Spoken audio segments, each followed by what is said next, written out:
Awesome, check that out. Hello, friends. I am Chevee. Welcome to the shed. Welcome to my shed, and I'm a little too excited about that. As per usual, we've got a mess down here, and it might not look like it behind me because I kind of cleaned up the bench, but if you could see the floor, it's that time of year where Mom's doing craft shows, and I do all of her cutouts for her. So I've been cutting out snowmen and Christmas trees, and there's so much dust everywhere. But I got this thing. that just amuses me. I've been waiting on something like this. I'm just being lazy, right? This light, this is my key light. It's actually not even pointed at me right now because I've been in here working every day. There's no switch. It's just like one of those plug-in cheap $6 bulb things. And so every day I have to go over there and like plug the thing in, unplug it, set the camera up. It's a CFL that takes a while to come up the temperature. So it's the same color temperature as these lights, but it takes a while. It starts off kind of this warm tone, and then it comes up the temperature. So I have to go over there, I have to plug it in, then I have to get the camera set up, get the microphones, all that stuff. And I've wanted the ability to do this for a long time. And I'm just being lazy. Like, let's be honest. It's like 3 feet, right? But it's one of those things that it just makes my life simpler, right? And for a while, I was actually, when I was still using the soundboard, which we haven't used in forever, I will be using that in the new show, by the way. When I was using it and this light and the microphone, all that stuff, I wanted to have like one of those little Alexa things with the smart outlet, so I could be like, "Hey Alexa, get ready for the show," and she would like power everything on for me. Instead, I got this, and this is just a little remote. There's a little relay over there that it's made for Christmas lights. I think that's the point. But I mean, you could use it for obviously anything. And I've wanted one for a long time, and I just never been able to find one locally. I thought I'll just wait until the holiday season. All I can find is those little timer ones that come on at dusk or whatever. So, got on the internet, got on eBay, and ordered this thing. I think it was like less than $5, free shipping from Malaysia, which I've never had an issue with before. And I ordered this over a month ago, and so I thought, this is it. I'm finally getting burned on the internet.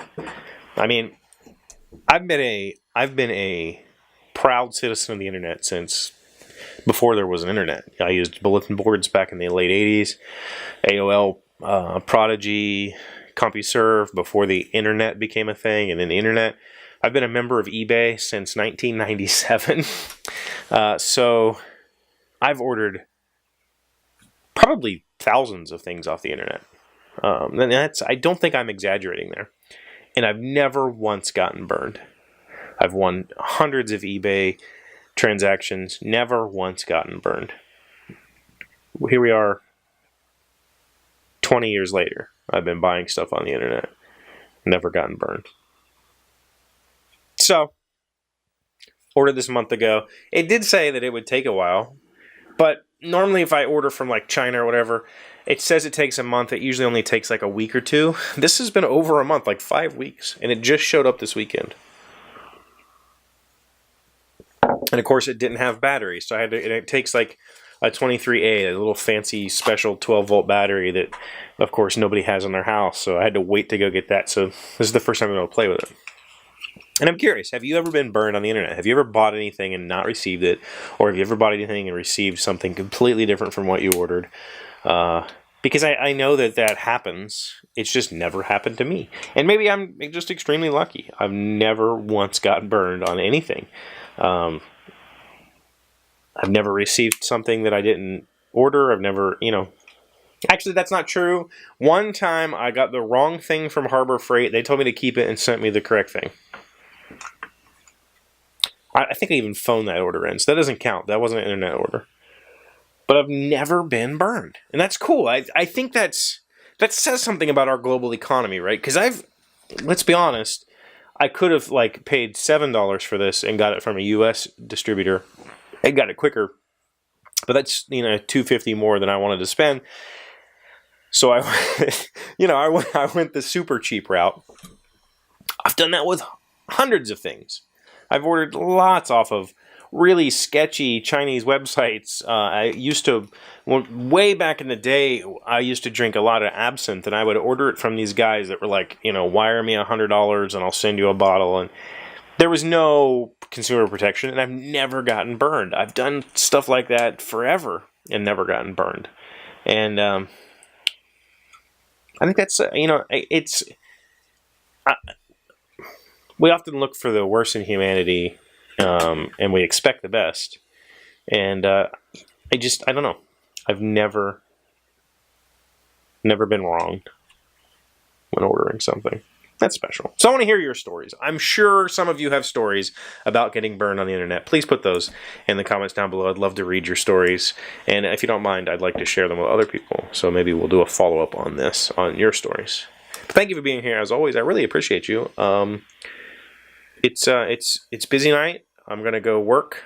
And very, very soon, I'll be able to show you the fruits of that work. I did register the business this weekend, so we'll see what happens.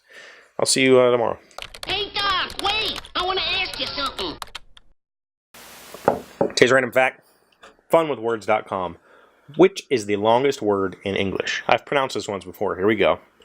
The longest word is pneumomicroscopiscalovolcanocanosis. Oh, there's a different spelling. I'm not reading that one. A lung disease caused by breathing in particles of siliceous volcanic dust is the longest word in the English dictionary. 45 characters. I don't have to go over there anymore. I can just hit the button.